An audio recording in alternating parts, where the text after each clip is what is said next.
Welcome to Covered in Pet Hair, a boozy show for pet lovers on Pet Life Radio. I'm your host, Isabel Alvarez-Arata, and today I have the pleasure of having a drink and a chat with a very good friend of mine who also happens to be a fantastic animal communicator and so much more.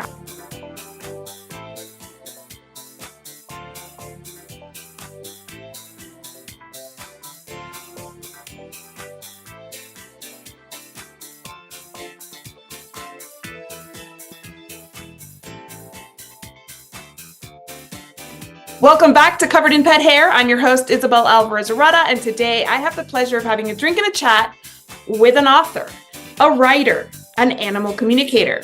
He's a speaker, a radio host, a Reiki master, and a speaker. He's a finder of lost pets, the host of Animal Rights on Pet Life Radio. He's originally from Indiana and now lives in Georgia. He is husband to dear Kim, whom I've never met in person but love very much, and dog dad to Dusty and Kramer. Again, I've never met them, but I feel like I know them. He has a kitty cat named Kiki and is a rescue advocate and volunteer. He is the CEO of Wagging Tails. Tails as in the tales they tell, not the tails they wag, he says. He is Tim Link. Welcome back, Tim. He was my first guest on Covered in Pet Hair. It's great to have you back. Yay, great to be back. It's always great to talk to you, talk about the latest and greatest things going on. And then, of course, just have a nice little drink and a little chat while we're at it. Exactly. It's about time. I was in Savannah, but not close enough to go say hi recently. And it's always great to find out what's happening in the animal communication space, a space that I have never been good at. So that's why I keep you close so that I can delegate that task to you and call upon you whenever I feel like I need a little extra connection with my pets, because I, for some reason, just can't quiet my mind long enough. But we're going to get into all of that, what animal communication is, who Tim Link is, if you are not familiar with him, which you should be. But before we do all that, I'm going to introduce our drinking game today. So anybody at home participating within our drinking game, anytime you hear this word, take a drink of whatever you're enjoying, but please be over 21 in the US to partake. Never drink and drive, and always drink responsibly. So I hear you're joining us with a libation today, Tim. Absolutely. A little cocktail, a little after-hours cocktail here. Very nice. It's good for the soul, so. It is good for the soul. It is good for the soul. I actually made a little concoction for myself. This I've called a Queen Chamoy cocktail, which is a mix of chamoy, which is a very El Paso, very Mexican flavor. It's a sauce that we put in our desserts and our fruits. And then I just topped it with a little Corona Refresca Tropical Punch Pineapple. So basically the chamoy is really viscous and dense. It falls at the bottom of my glass, and then it kind of mixes slowly in with the, hard seltzer, hard whatever that is. So cheers. Thank you for being on the show again. Absolutely. My pleasure. All right. Well, I already did a show with Tim. So if anybody wants to know how Tim got into animal communication, how he has grown his huge following around the world, and how he finds lost pets using that skill, you can go to my first episode ever on Pet Life Radio on YouTube and look up that show, which was super fun, a little spicy. It was really great show. It was one of my favorites to do. But today we're going to actually just catch up, and I want my audience to get to know you a little bit better than just like the small talk and the what do you do.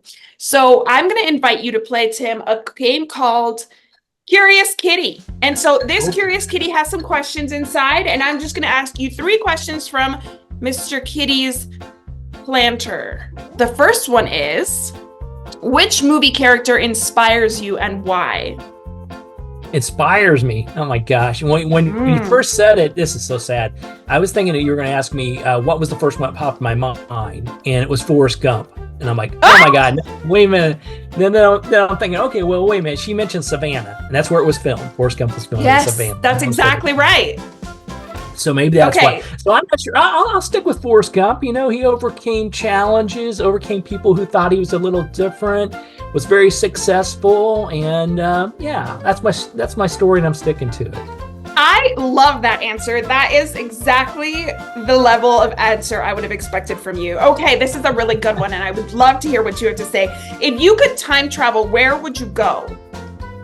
Oh boy, that's a good one. I love that. Too challenging there. I think, where would I go? There's so many places to go. Okay, so I'll paraphrase this is I live a dog's life, okay? So we all have a past, we have a present, and we have a future. And we know our dogs in particular, or animals in general, live in the present. So we allow them to live in the present moment to fulfill their purpose while they're here. They know they have a future to look forward to, and they occasionally look back at the past, but mostly they focus on the present. So I probably wouldn't go too much of anywhere. I will say this. I'm coming up on my 38th anniversary with Kim. We've known each other for 45 years. We were 2 when we met, and that's my story. And so, yeah, I'd go back to that first day because there was nothing better.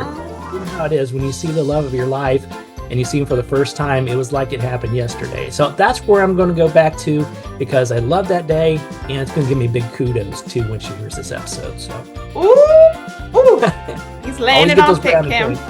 He's laying it on thick.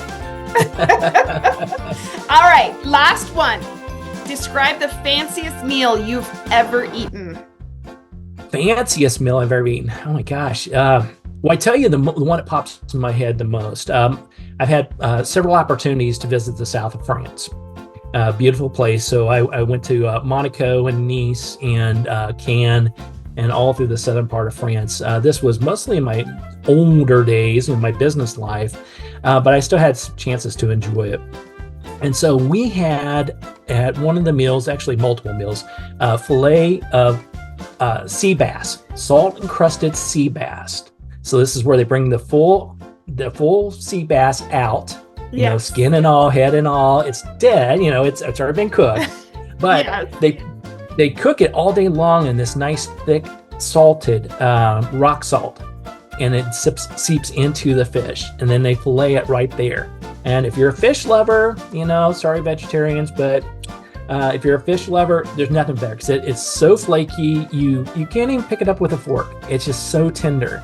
And when you couple on the fact that you're in this, you know, southern part of France, you know, and you're overlooking the ocean and the bay, and you've got the yachts around you and all the beautiful people, and they let puppy dogs go around everywhere on their leash to every meal, and then you got the nice sea bass and nice glass of wine.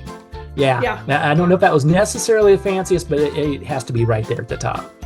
Well, that's really funny you should say that. My family and I go to Barcelona all the time, and we always go to the same restaurant, you know, because my family's from Spain. We always go to the same restaurant. We always have the same kind of dishes. And we always debate whether the food is really that good, or is it just the fact that you're like right on the Mediterranean, that it's comfortable because we already know it. And we know, you know, it's always so good. But would it be as good inside? Because they do have inside seating, and we refuse to sit inside in the same exact restaurant. Well, I tell you, when you go to the southern part of France or Barcelona, I've been to Barcelona, beautiful place, lovely architecture, and you're right there, like you said, the scenery. You got to eat outside, even if you have to put a jacket on. But I will say, being an American, dinner time is usually 6 o'clock, 7 o'clock, maybe. If it's 8, don't eat after 8 o'clock. Well, you know how it is in Spain. 10 o'clock's dinner time, you know? Yes. So if you sit down at 10 o'clock, you're actually there early. It's the early bird special at 10 p.m. Yes, exactly. They love it. They love it. I actually threw a baby shower for my sister in Spain, and it started at 9:30 p.m. Yeah, exactly. So baby shower. Because the kitchen didn't open earlier. That was the earliest the kitchen opens. Makes us hard on us Americans. We think for sure. I was ready for my after dinner drink in my bed. When we first sat down. All right. Well, how have things been since you and I last spoke? The last time you and I spoke was recently, but the last time you were on the show was December of 2020. So how has life been? What have you been up to? Well, personally, things have been going, great. Everything's wonderful. The puppies are fine. The kitty cat's fine.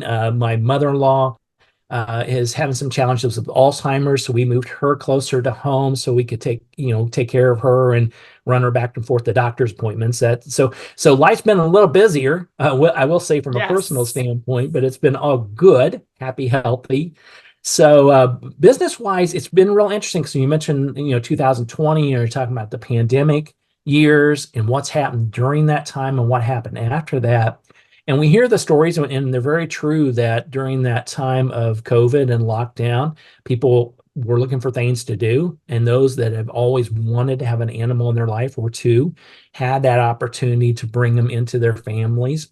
And it's real interesting just from a local standpoint, because the community I live in has about 80 homes, and most of them have sort of an Eastern Asian culture here. There's very few that aren't those type of families, and their tradition typically has been not to have animals in their homes.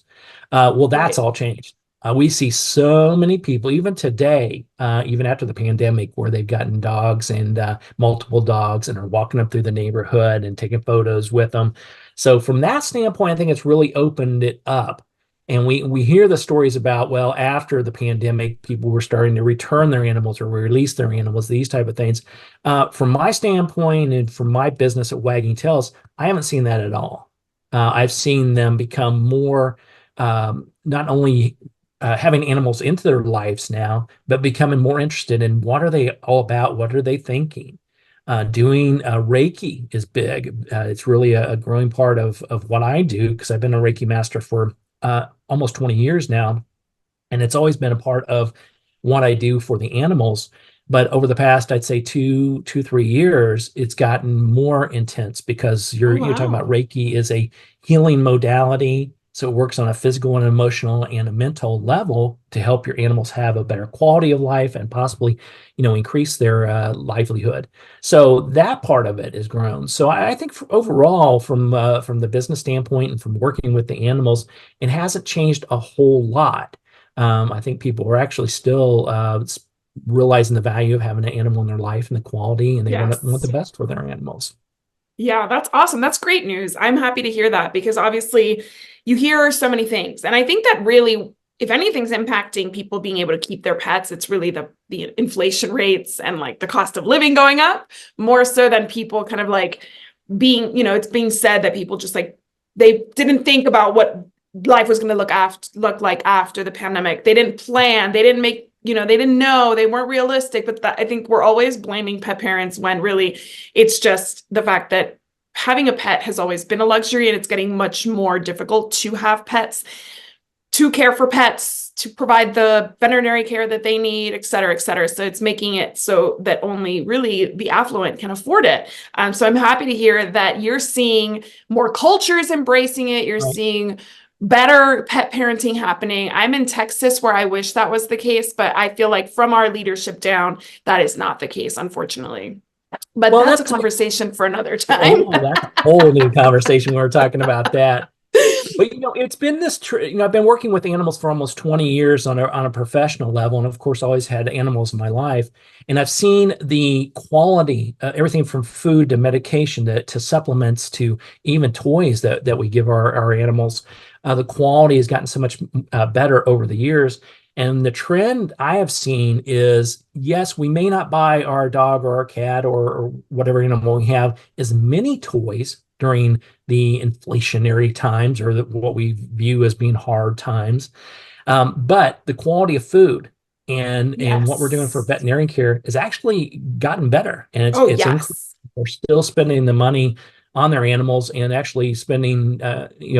My mother-in-law always says, I want to, if when I leave this world and come back, I want to come back as one of your animals, because they eat Hmm. extremely well. They, they Hmm. have the best life, the best cushions. Yes. And I think that's very true. We spend a lot we don't hesitate to take care of our animals in most cases.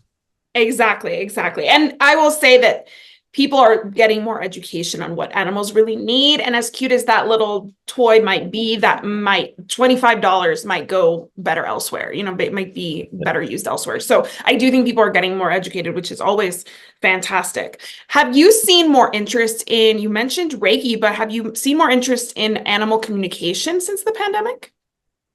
Well, I think we've seen it grow exponentially, we'll say, over the years. And, as I mentioned, I've been doing this for almost 20 years. There are some that have been doing it longer than I have. I see a greater influx of people that are learning animal communication or choosing it as a profession or as a sort of a, well, lack of a better word, I don't want to say a side gig, but, part of what their Yeah, offerings yeah, are for yes. animals. So I see it, the interest increasing and the understanding in the training and the workshops and the material and the articles, all those things are getting better and better and more prevalent so people can better understand it. I also think it's, when we're talking about an acceptance level, when I first started, it was relatively new and people were still trying to figure out what it was all about and is it real and how does it work and these type of things. And some didn't care. They were, at their wits' end and didn't know what to do, whether their dog, for instance, was having an emotional, physical, or medical challenge, or a missing animal. What do you do? And now I've seen it more, turn full circle, perhaps because I've been doing it so long and I've been blessed with being well recognized in my field. I've seen people immediately know what to do and don't hesitate to contact me if they've got an issue. And so it's been good from that standpoint. Yeah, that's amazing. I will always say that you were the first person I ever experienced animal communication with. I found you through my then business partner, Beth, who found you because she had a cat go missing. And I was trying to be a supportive friend and business partner and kind of went on that journey with her. And she told me about this guy that was recommended to her that lived in Georgia and was going to give her a map of where her cat might be.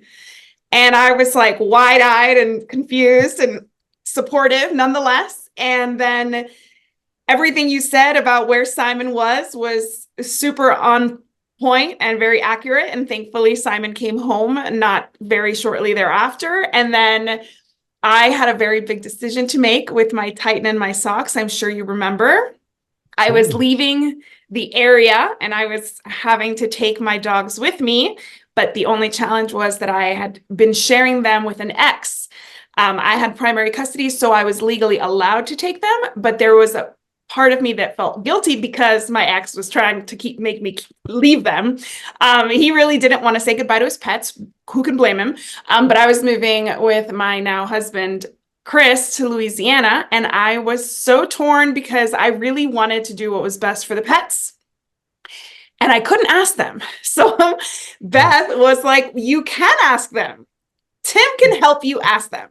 And what was really special about that experience is that you had no idea what my predicament was, who I was, where I was. You had no idea. You knew the pets' names and you had a picture of them that I emailed to you. Mm-hmm. And the first thing you asked me was, who would you like to start with? And I kind of was thinking about it. And you said, it seems like Titan is really, I guess, anxious to speak, or he's like ready to speak. So let's go with Titan. And I was like, okay. And he says, I want to go. And you asked me, is he waiting for a dog walk or is he like, going somewhere? Like he keeps telling me, I want to go. I want to go. I want to go. And it was 10 a.m. He was not waiting for a dog walk. And I knew immediately exactly what he wanted to do. He wanted to go to Louisiana with me. And that did not surprise me at all because he was my dog. He was my soul dog. I was his everything and he was mine. And then it became, so what does Socks want to do? Because we could potentially separate them if need be. And you clarified what I already believed, that Socks just wanted to be with Titan. And wherever Titan was, she was going to be happy. And so that was one of the most wonderful moments of clarity of my life, because not only did I already feel that way, but it confirmed that the decision I was already making or had already made was the right one for everybody. And thankfully, my ex still was in touch and I send him pictures and stuff. So it turned out fantastic. And I thank you for that, because that was such a really hard decision to make. And one that I don't think would have otherwise been solved, or would I have found a resolution? I feel like there was no other way than through animal communication that I could have gotten that clarity. Would you agree? Is there something I missed? No, I appreciate, first of all, I appreciate that and love hearing the story. And, I love hearing all the stories. I've been doing this for, as I said, almost 20 years now. And people still reference back to the first time that I've helped them out with a situation or helped them find an animal or reference back to an article or a book or something that I've written. Even today, a material that I put out, 15, 16 years ago, people are re-referencing and to me that means a lot because that means it stays with them and they understand it and they get it and it's helped them and that's the biggest part of it. Yeah. But I think that's really where animal communication comes into helping people out. No matter what the situation is, if you have an animal of any sort, if you're facing some sort of a physical, emotional, or mental challenge with them, if you have challenges yourself, things you're going through, life experiences, routine changes, job changes, whatever, health changes, whatever it may be, you're looking for some clarity and you're looking for some ways to make sure you're doing the right things for your animals and also to make sure that you're doing the right thing for yourself and for your family. And so there's Yes. really no small thing that you can ask. There's no big problems, no small problems. They're all challenges we face and our animals face. And my role is to basically work as a conduit between you and the animal and then come up with some suggestions and solutions that may be able to help the both of you out. Yeah, absolutely. And you helped us again when we did move to Louisiana and we blended Chris's two dogs and my two dogs. And you kind of told us that things that we already knew in the sense, but we didn't realize just how much they were impacting our pets. I think that's another thing where people are like, I already know this, but like, are you really putting them into practice? Maybe you need somebody to remind you. And that's something that happens every time that you and I speak. You remind me of something that maybe I wasn't paying enough attention to, like my energy when they're together. Mind your energy, speak to them, tell them what's going to happen, what you need from them, and why it's a good thing, right? Yay! Bravo, That, bravo. yes, exactly. Speak to them. And it's funny because I give that advice to my friends and followers now, and people look at me like I'm crazy. And I'm like, tell them what's going to happen, tell them what you need from them, and tell them why it's a good thing because that will help. That will help. And people are skeptical until those kinds of things really work. And I couldn't obviously be more grateful to you. You also help pet parents making those really tough end of life decisions and even communicating after the pet has passed. Can you briefly tell us how that works? Yeah, basically, when you talked earlier about energy, our energy, and we have a heart connection with our animals. And with that heart connection, they can feel our energy and we can feel theirs. The challenge is with humans, as you said, these are things we know, but we don't practice them or we don't slow down enough to be able to connect with our animals and really feel that energy and feel what they're feeling. They're more in tune with us and they allow that to happen. And so when our energy shifts and when we have something going on, they're going to feel it. So they're great barometers from that standpoint.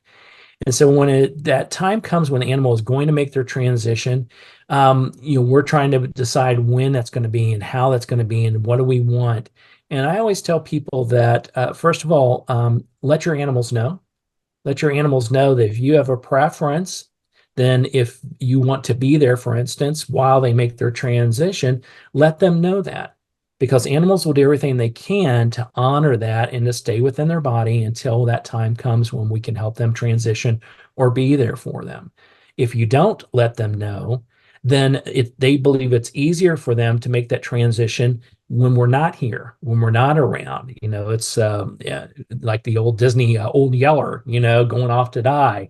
Well, they may physically go off to make their transition, but more than likely they'll wait for a portal where you go to work or you're on vacation or you're, even step away from the house to make that. So first of all, Yeah. let them know. Let them know what you want and connect with them to feel what they want. And then after the transition, the connection is basically still an energetic connection that, our animals become, they're made of pure energy and call it souls, essences, however you want to label it. They are attached via their body via a golden cord. So if you visualize a golden cord, and that golden cord severs, and they go out through their crown chakra. I don't get too off on this, but they go out through the crown chakra and they go up to what I call the heavenly space of love. Now, that's often referred in animal talk as the rainbow bridge. Yes. Some will refer to it as heaven. Whatever it is, we all go back to source. We all select a body. We try our best to fulfill our purpose every single day. And when that body no longer serves us, or we've served our purpose, then we release and we go back up into source. And at that point, they're no longer tethered to that body, but they're still free to come around. So they're really, at that point, becoming our furry, feathered, fin friends, and angels that we can call upon, and to be there for us and to feel them around us. The challenge with humans is we tend to doubt ourselves. We tend to beat ourselves up constantly, especially once an animal has passed, no matter how they've made their transition. We always wonder, did we do enough? Did we do too much? Did we keep them around too long? Did we release them too soon? Did me being there during their transition, was that good for them or not? Or taking them to their veterinarian and helping them transition, is that a good thing? So we really have a lot of doubt and a lot of things we beat ourselves up over. And our animals want us, in virtually every case, they want to let us know that it's okay. And, they understood what it's all about, and that body wasn't going to serve them, or they were done with their purpose, and they're okay with it. And all we have to do to be able to feel them around, see them around, hear them again, is to calm our mind, breathe, open our hearts, and allow it to flow. And then when you do get those messages back from them in whatever fashion it is, trust what you're receiving. Yes. We often try to force it and try to think that we're going to see them in a certain way, or feel them in a certain way, or hear them again. But if you don't force it and allow it to flow, then that message will come through, and they'll be around. Yeah, that's awesome.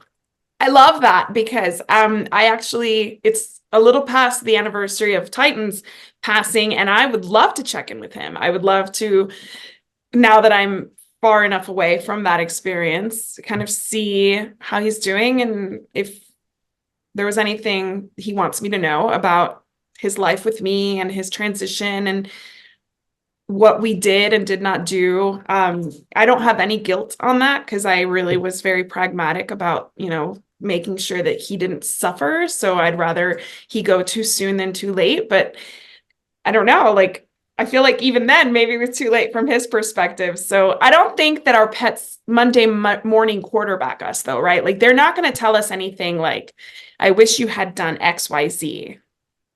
Right. Well, that when for animals to come back and do that, they'd have to turn into humans. Now, I'm not talking about reincarnation. Touche. Touche. But these are all ego-driven things. All the things we feel that, did they do it out of spite? Are they angry at me? Do they hate me now? These type of things. These are all ego-driven energies, and only the humans revolve around that ego-driven energy. Animals don't. They're pure energy, and they understand things and accept things much better than we do. So they don't deal with those, negative energies and ego energies. I always tell people all the time that when you're trying to say, teach and train and talk to your animals, stay away from negative energy words. And these are words like no, not, stop, don't, quit, yell, scream, these things. You're projecting negative energy at them. And we know that, if you yell at your dog, they may cower or leave the room. 2 minutes later, they come back because they've deflected that negative energy. But if you constantly bombard it with them, then they get dis-ease within their body, and that starts causing, physical, emotional, mental challenges with them. So even once they've made their transition out of their present body and they're in that space, that heavenly space of love, and they're able to come back and forth, they're not going to come back and tell you that you did something wrong, because you did everything. If you love them and you did what you to respect them, then they're going to let you know that, hey, everything's well, everything's okay. Yeah. And then they still love us, and that no matter what we do, their love for us is always unconditional, to a fault, honestly, many of the times. So I need to take a break here. But speaking of negative energy, we're going to come back and speak about social media animal communicators and what pet parents might be falling for that maybe they shouldn't be. And that's just my opinion. I'm not putting words in Tim's mouth just yet. Yeah. All right, don't go anywhere. I will be right back with Tim Link of Wagging Tails. Welcome back to Covered in Pet Hair. I'm your host, Isabel Alvarez-Arrada, and today I'm having a great conversation about animal communication and our pets and how much they love us and how much we love them with Tim Link, who is the CEO of Wagging Tails. He's a world-renowned animal communicator, a world-renowned Reiki master. He is the host of the Animal Rights podcast on Pet Life Radio. He is the go-to guy when a pet is lost and somebody wants to use some other layer of support to find their pet. Even farm animals, as far as I remember, that donkey was gone when we interviewed last time. Did that donkey ever come home, Tim? We did get the donkey back. And we always think of animals as our domesticated animals. And even with that nowadays, it's not necessarily your dog or your cat or your horse even, especially with our young children and young adults. They prefer, spiders and snakes and bearded dragons and all these exotics. So we have to be able to communicate with them as well. And then, of course, I work with wildlife sanctuaries, zoos, farms, aquariums, these type of things, animals. So yes, we got the donkey back, and let's see what else we've gotten back. This just off the top of my head. I remember a lost monkey. We got a monkey back, which was really cool.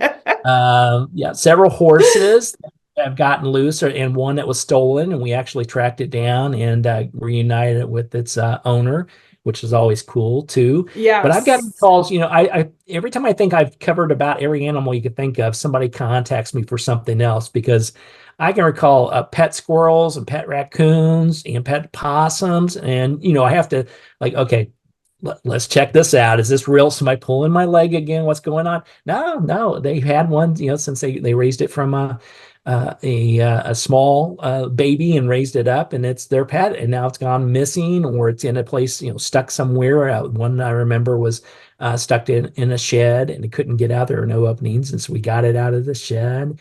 But yeah, everything you could think of, I've not everything, but virtually everything you could think of, I've worked with, and they all communicate in the same fashion.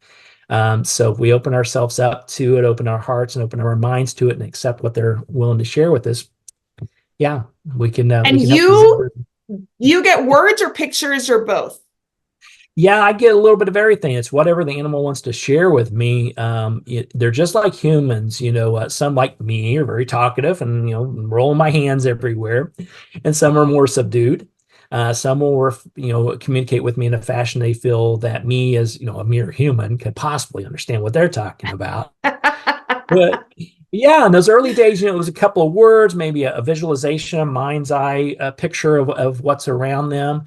And now it's gotten to the point where it's words, colors, pictures, emotions, smells, tastes.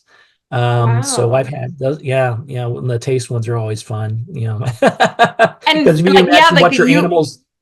Yeah, what your animals. I remember you telling me that Socks was like gassy, that you felt like bloated. That was so interesting, because we started giving her Slippery Elm from your recommendation. It's the first time I even heard of Slippery Elm. This was ages ago. And all of a sudden she had more pep in her step. And it was like, Tim, really? And I'm sorry that she made you feel like bloated and uncomfortable, but thank you for letting us know about that. Yeah, exactly. Not a problem. Well, that's the interesting thing about it. When I first started doing this, I remember the late Judy Byers was my mentor in the early days. And when I first sort of uncovered this ability to be able to connect with animals at this deep level, I contacted Judy right away and said, Judy, if it's going to be like this, I don't want to get it out of me. Take it away. And she said, oh, hon, it doesn't work that way, but I can teach you how to sort of turn it on and turn it off, and how not to, feel the emotions and feel the things that they're feeling when you need to. And then how do you clear yourself, and how do you release that afterwards? So needless to say, I haven't carried around all that gas all these years. So we're happy about it. Hallelujah, poor Kim. Yes. All right. Well, I obviously want to play another game with you, because that's just how I do. And I remember at some point in one of our many conversations, you said that somebody maybe made you feel like they thought you were a charlatan when you first started. Yeah, one of my good Because friends, one of my best friends now. Yeah. yeah. So I remember you saying that, and I remember it being like, I'm sure this happens a lot because there's so many skeptics out there. But then there are also the other side. There's the other side of the coin where people are kind of gullible. So I'm going to invite you to play a game I called Charla TikTok. So all the charlatans or not on TikToks are out there, reading pets. They're, doing lives and just telling people to comment. And because of the experience I've had working with you, I feel like I'm not convinced that that is possible, doable. Maybe they're just extra super duper special. Maybe their gift shows up in a different way. I'm not the expert in this field. You are. So I'm going to invite you to play this game again. It's called Charla TikTok. And I want to know if any of this has legs. So the first question I have for you, Tim, is can someone really read a pet via social media?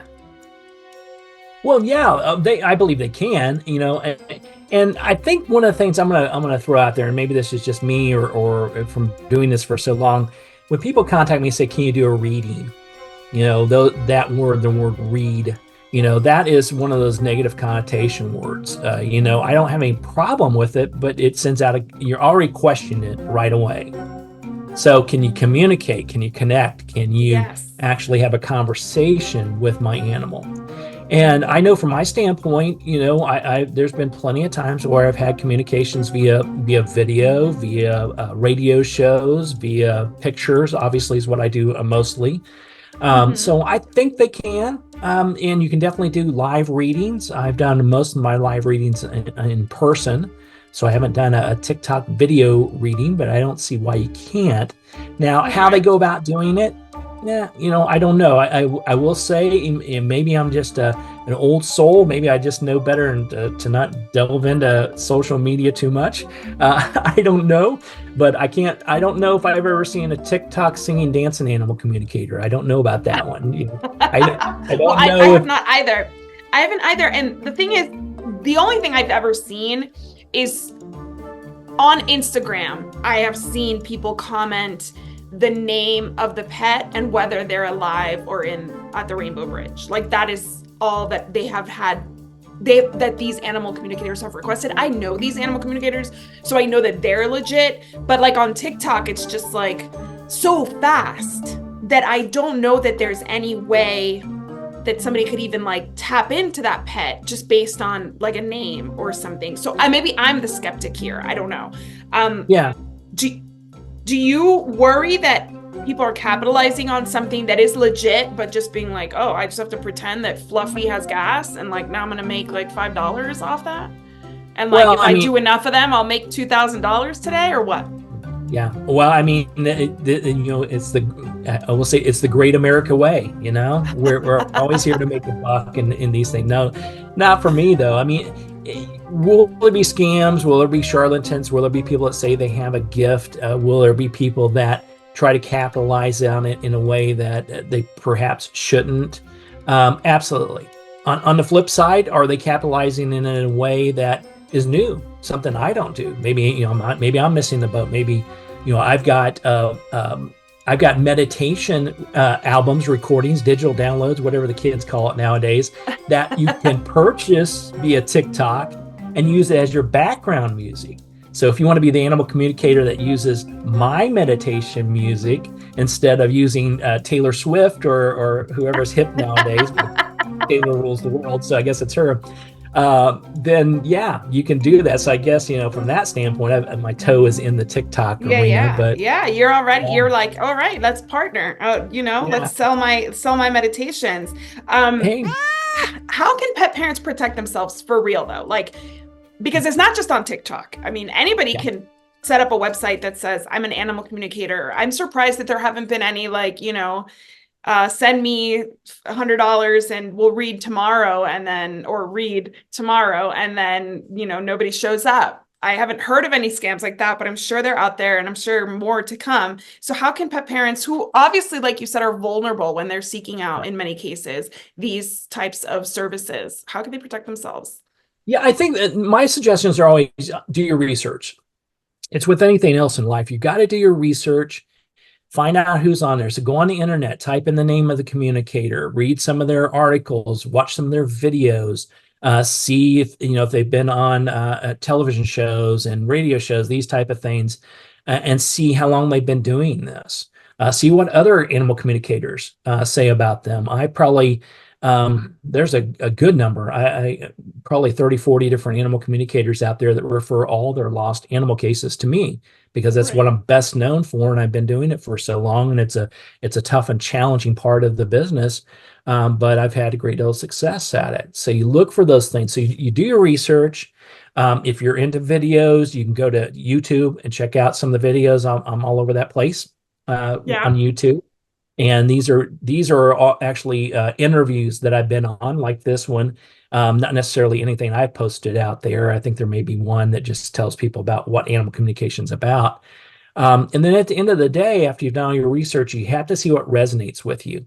There's usually one, you'll find someone who's like, wow, that hit home. How you present yourself in that video is amazing. I could see that you're honest. I see your background, what you've done over the Yeah. years and how you've helped people, how many, media outlets that have written articles about you and the success you've had, and then go Right. from there. And I think the key thing is, we do this to help the animals out and help their human companions out, but it is a business. And so, like with Yeah. any business, you've got to really do your research before you delve into it. And if you're looking for a cheap, quick, easy way, then it's my suggestion is look for something else. Yeah, just go dance and get clicks. Leave the pets out of it. Leave Is there any kind of organization, you know how in the pet sitting industry, the dog training industry, we have organizations that kind of set standards for the services that we provide. Does that exist in animal communication? Yeah, it's gotten better over the years. It really has. I mean, the early days, animaltalk.net is one location you can go to, and a lot of the animal communicators that have been doing this for a while and are successful are on animaltalk.net.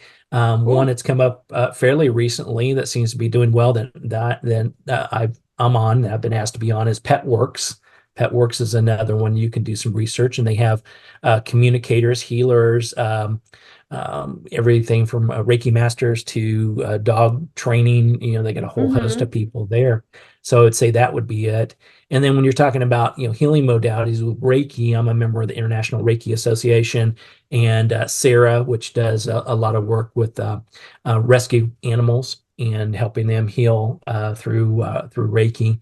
So there are professional organizations, and that's where you do your search as well. But I think if you have a communicator, if you know the name of the communicator and or their business, and you do go to your internet search engine and pull it up, you're going to find a plethora of things. And you're going to know the ones that have been out there doing it for a while and really treat this as a professional and honest type of situation.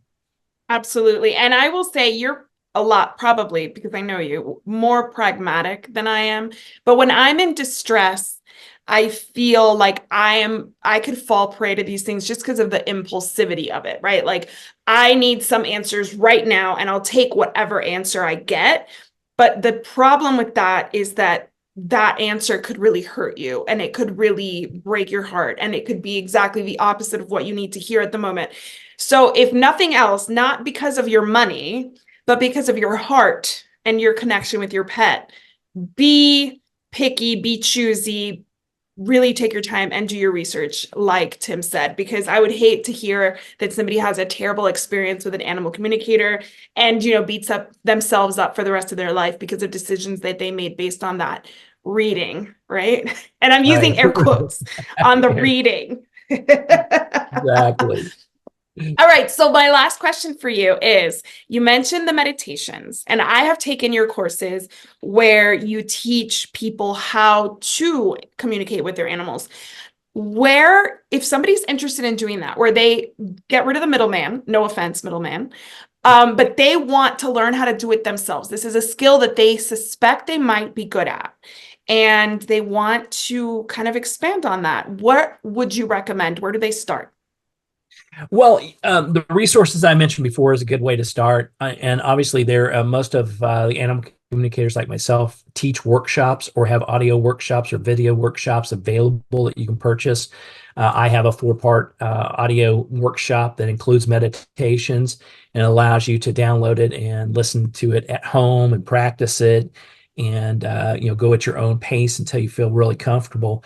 And I think it's important for that from that standpoint. Also, when I've taught workshops in the past, there have been people that have attended that all they were interested in is getting a little certificate of completion. And it's just a certificate of completion. I'm not able at that point to say you're a certified animal communicator, but they use that Right. as their and even with me, when I first sort of uncovered the gift, I had to work with it for about 3 years, working with my own animals, friends' animals, part of our church ministry, animal healing ministry, part of a humane society, and being a president of a humane society, till I got to the point where I believed everything I was receiving, knew how to do it, how to connect, and how to be able to communicate with the animals and get that message out there. So even with the workshops, you can't do it overnight. But Oh start with the no. workshops, read the material, do these things. Meditation is a big part of it. Um, Yes. and when I talk about meditation, I've the meditation audios that I have out, relax the mind and body meditation, and the guided meditation communicating with animals. They're guided meditations. So I have the music and I have my voice, and I'm guiding you through the process of how to open, clear, and receive what's out there. But guided meditations may or may not be the route you want to go. And I think the misconception on meditation is people think it has to be something formal. You have to do Right. chants and mantras, and you've got to sit in the lotus position, and that's not the case. I've had the pleasure of sitting with Tibetan monks and going through a full meditation with them. And I will say they can go for hours. I lasted a half an hour and then realized my butt was going numb and decided that's probably not the meditation for me, but thanks for the honor of sitting with you. Yes. But meditation is anything that allows your conscious mind to shut off and allows your subconscious to open up and allows things to flow through the animals to communicate your great epiphanies, the messages you receive. So this could be hiking, which I know you and your family like doing. So Ah. going on a hike clears your mind and allows that subconscious to open up.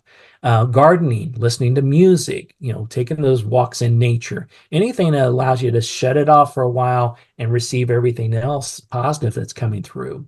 And so the guided meditations I have are important because if you're going to communicate with the animals at a real deep level, you have to, once again, clear your mind, open your heart, breathe, and allow things to flow through. And meditation is a great way to do that.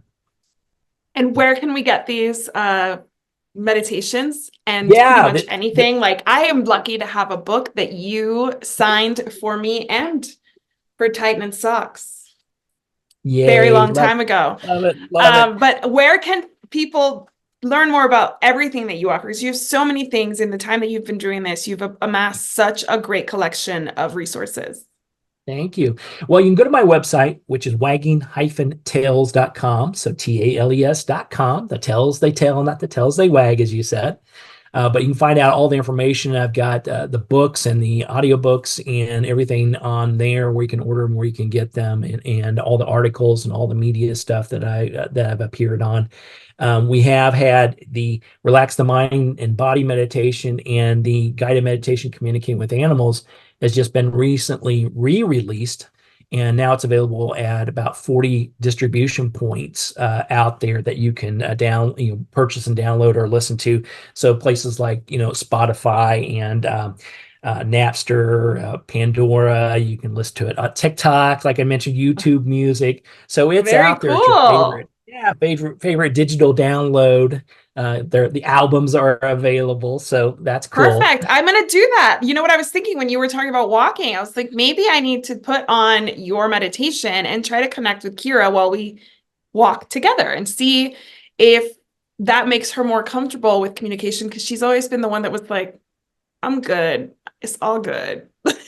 Absolutely. Well, Just it will definitely calm you down and it will open you up and you'll be amazed at what you receive. So that's a good way to go about doing it. So that's yeah, a really that's a the really good meditations are resource. out there. Yeah. So meditations are out there, and then you talk about Wagging Tails, the book. It's in print version still available at fine bookstores and online. ebook is available as well. And then we re-released once again the audiobook. And so the audiobook's available at almost 40 different distribution points there as well. So you can get it at places like Spotify, Audible, of course, is available, audiobooks.com. Some people like Chirp. A lot of people go to Yeah. their library to download these audiobooks, and so it's available at most libraries nowadays. So it's a Yes. good way. And the Wagging Tales book is stories, fun, interesting stories of when I first started doing this. Lots happened and changed since then, but it's real interesting. I had a client today that contacted me and said, "The reason I'm contacting you, I've got a lost cat that I need your help with. But what led me to you was I got your audiobook, Wagging Tales." And I heard the story about Madison in the Bronx, which Madison was one of the first, if it was the actually first animal that I helped find, who was a cat who jumped out of the fourth story building of an apartment building in the Bronx, New York, and went on a little journey. And we got Madison back to the place where her mom would be waiting. I told her mom where to wait and what time to wait. And we'll Wow. very best. It can't always happen this way, but we'll do our very best to have Madison come back. And lo and behold, Madison comes strolling back after 3 weeks of being out on a little exploration. So Oh here it my is. goodness. Yeah, really cool. So yeah, the audiobook is out there on that, and it's based on the book that was released, gosh, in 2009. So it's really exciting. Yeah. So Yeah. yeah, and so keep an eye I met on you all about that. 2015 is when I met you. 2014, 2015 is when I Yeah, met you. 2015, And and that's when I the remember. talking with dogs and cats book, which is another one that's out there on in print and an ebook, and soon to be in audiobook form. So we're working on that as well. So yeah, keep track of me, what's going on. You can always go to the Wagging Tails site on Facebook, and that's where I post most of my media, my TV and radio appearances, and then anything we do with the new releases of new material as well as re-releases of previous material. We'll release it and announce it at those locations. And do you read the books? Do I read the books, my own books? Yeah, well, The audiobook, the audiobook, are you it's your voice? I am the narrator. What more smooth sounds to hear than my voice in the narration? Okay, And I'm gonna have to download them just to listen. I can't wait because I feel like that would be so much better than what you it's your personal stories. So I feel like that's always great when I can well, hear the narrator be the actual person who experienced what I'm yeah, listening to. thank you. Well, I'm a talker, as you know, and of course, I've hosted the hosted radio shows in the past and had syndicated radio shows, and then the animal rights show has been on for good God, 13 years now. Wow. So, episodes in that. So yeah, I do the narrations, and I know the material better than anybody, and I always find Exactly. yeah, when you write something, you know how it is when you're writing it. If you write an article or a book or whatever it may be, and you publish it, and then 10 years later or 5 years later you go back, you have to reread it again to make sure oh yeah, that's what that story was about, or oh yeah, and then your reading skills, Yeah. talking like we are here, much different than sitting there reading a book and reading it out loud. Yes, Oh my and not gosh. automatically changing the word, reading it verbatim. Yes, I can only imagine because you're the author. That must be really challenging. So, last question, just because I have to have this question answered to me. The stereotypes that we have of dogs and cats, that dogs are man's best friend, eager to please, blah, blah, blah, and that cats are standoffish and would eat us if we died in our, you know what I mean, 3 days later. Like those two extreme stereotypes that we have for cats and dogs. Since you've spoken to them directly, how accurate are these stereotypes? Well, and you forgot the most common stereotype. Dogs are boys and cats are girls. I have a, My cat I have is a, so offended by that. I My know, cat I is like, know. I am men. Oh my gosh. Well, I will admit and I'll blame this on my wife because it's absolutely true. She is a daily Starbucks run, and I'm the one that usually goes gets it unless she has the time available. So she's got to get her, a grande frappuccino, non-fat, no whip, 4 pumps mocha every day. And I have my little schnauzer, my little white dusty girl, my little 10-pounder. And she's sitting in a tethered seat right beside me because she sits in the front, mom sits in the back. Uh, and she's got this lovely pink collar on. And even the people at Starbucks that have seen us every day, I'm almost like Norm from Cheers. When I walk in or drive up, it's like, Tim, and they already know what we're going to order. So it's not a problem. They still call Dusty a boy. And it's not because Dusty can sort of go either way, boy, girl, type of thing. No. And they see the pink collar and she's pretty princess. She is such a pretty princess. She screams, I'm a little princess everywhere she goes. How is this possible?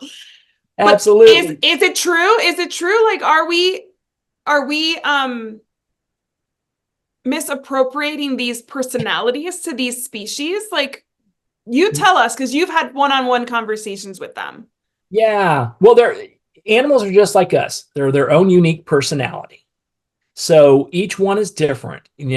Certain breeds, certain types of animals will have certain characteristics which will blend over. But you can have two dogs, for instance, in the same litter, and they're night and day, totally different. And that's the case. So yeah, I've seen dogs that love their male companion, the best, and then the opposite way around. I will say in this household, we've got two schnauzers, Dusty, the little girl, and Kramer, the boy, and they both love daddy like you wouldn't believe. But Dusty's my girl, and Kramer is mama's boy. He won't even go to Starbucks with me most of the time unless Kim's on board with it. Yeah.